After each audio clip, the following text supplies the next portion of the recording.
What's your favorite vampire movie? Mine? Probably for nostalgic reasons. I'd have to go with Fright Night. The first one. It just... it surprised me, I think, more than anything. I wasn't expecting much out of this movie when I first saw it. I was thinking it was going to be some crappy little horror movie, and it just totally ended up blowing me away. It had a good story, great characters, and some great vampire special effects. And it had a cool-ass vampire. You know, like... he didn't die easy in that movie. I don't know if you remember the movie, but Chris Sarandon? Yeah. It took a lot to take him down, which to me was like, oh, that's a kick-ass vampire.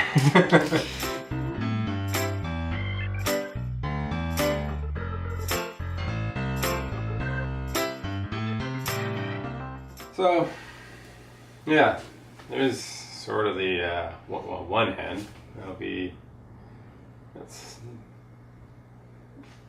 It's the form and everything's filled out, and it's basically what I'm looking for.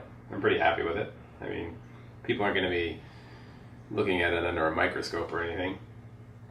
Now I've got to figure out how I'm going to cover it. I mean, obviously I'm not just going to leave it with tape and paint on it.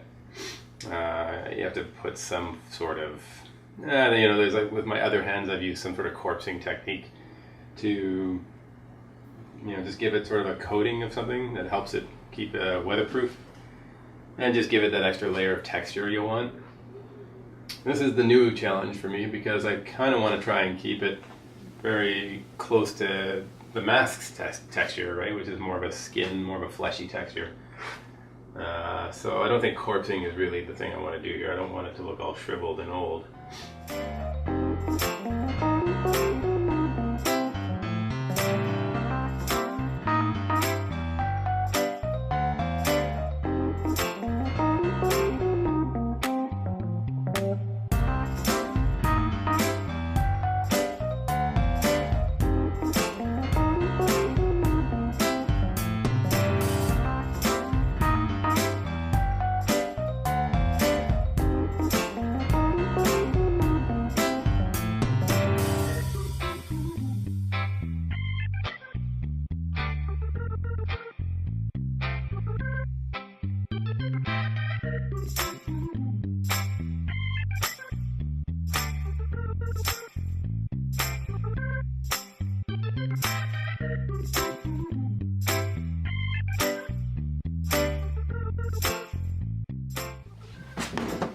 Now this begins the long process of taping.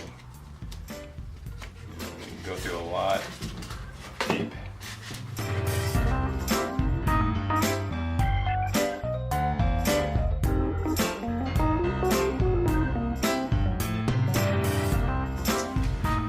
You might have noticed I'm working on this coffin.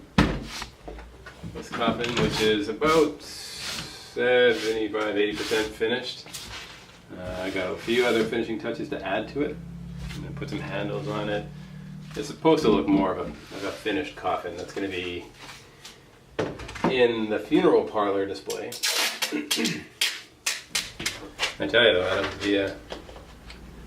all the props that I've been working on this year, this thing was by far the biggest project.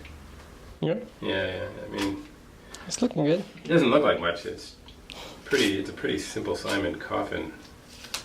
And when you look at it closely, you can tell that I am not a craftsman.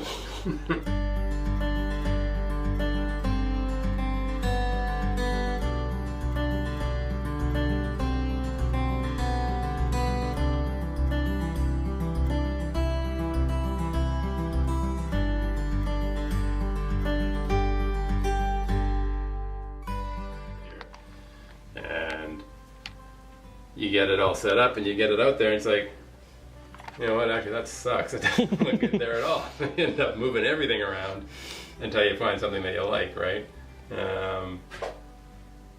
And that happens without fail every year. I mean, the Hack Shack, which was a great success last year, people loved it.